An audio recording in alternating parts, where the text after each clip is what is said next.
Contemplar l'Evangeli d'avui. Dia litúrgic, 18è diumenge de durant l'any. Text de l'Evangeli segons Sant Lluc. En aquell temps, li digué un de la multitud: «Mestre, digues al meu germà que parteixi amb mi l'herència».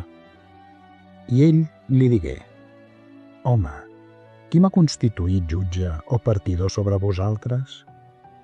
I els digué: «Mireu, guardeu-vos de tota ambició de riquesa, perquè ni que algú estigui amb l'abundància, la seva vida no depèn dels béns que posseeix». I els proposà una paràbola dient: hi havia un home ric, els camps del qual produïren grans fruits. I pensava dintre d'ell així: què faré, ja que no tinc on aplegar els meus fruits? I digué: això faré, destruiré els meus graners i n'edificaré de més grans, i allí aplegaré el meu blat i tots els meus béns. I diré a la meva ànima: ànima, tens molts béns preparats per a molts anys.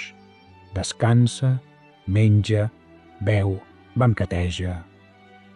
I li digué Déu: insensat, aquesta nit et demanaran la teva ànima, i les coses que vas preparar de qui seran?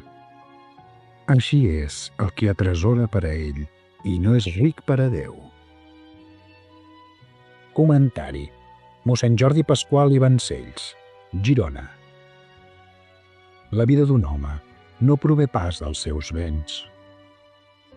Avui, Jesús ens situa cara a cara amb allò que és fonamental per a la nostra vida cristiana, la nostra vida de relació amb Déu: fer-se ric davant d'ell. És a dir, omplir les nostres mans i el nostre cor de tota mena de béns sobrenaturals, espirituals, de gràcia i no de coses materials. Per això, a la llum de l'Evangeli d'avui, ens podem preguntar: de què omplim el nostre cor? L'home de la paràbola ho tenia clar. Descansa, menja, beu, banqueteja. Però això no és el que Déu espera d'un bon fill seu.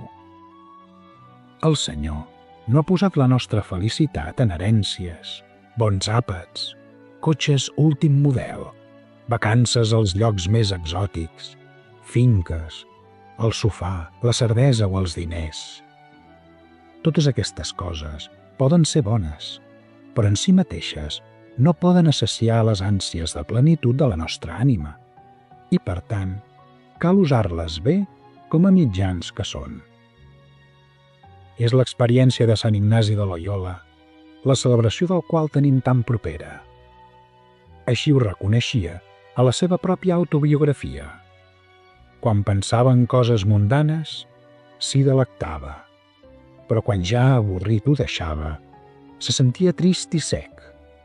En canvi, quan pensava en les penitències que observava en els homes sants, en sentia consol, no solament aleshores, sinó que, després i tot, se sentia content i alegre. També pot ser l'experiència de cadascú de nosaltres. I és que les coses materials, terrenals, són caduques i passen. Per contrast, les coses espirituals són eternes, immortals, duren per sempre i són les úniques que poden omplir el nostre cor i donar sentit ple a la nostra vida humana i cristiana. Jesús ho diu molt clar: insensat. Així qualifica el qui només té fites materials, terrenals, egoistes. Que en qualsevol moment de la nostra existència ens puguem presentar davant Déu amb les mans i el cor plens d'esforç per buscar el Senyor i allò que a ell li agrada, que és l'únic que ens portarà al cel.